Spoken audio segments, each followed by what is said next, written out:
క్షేత్రము, క్షేత్రాధిదైవమైనటువంటి శ్రీ వెంకటేశ్వరుడు, క్షేత్రమునందున్నటువంటి స్వామి పుష్కరిణి, మూడు కూడా అంత శక్తివంతమైనటువంటి స్థితిని పొంది ఉన్నాయి. అందున వెంకటాద్రి అనపడేటటువంటి కొండ ఏది ఉన్నదో అది ఈనాడు మాత్రమే, ఈ యుగంలో ఉన్నది మాత్రమే కాదు, అన్ని యుగాలలో ఉన్నది. ఒక్కొక్క యుగంలో ఒక్కొక్క పేరుతో కీర్తింపబడింది.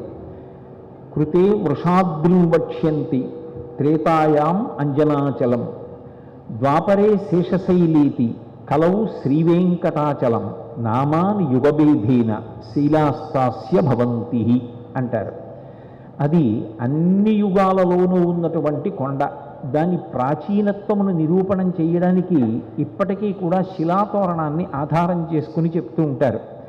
అంత ప్రాచీనమైన కొండ, సనాతనుడు అన్న మాటకు అర్థం ఏమిటంటే ఎవరికన్నా ముందు ఇక ఏదీ లేదో, ఎవరు మొట్టమొదట ఉన్నాడో మనం అనడం తప్ప, ఆయన తప్ప వేరొకటి లేదో వాడిని సనాతన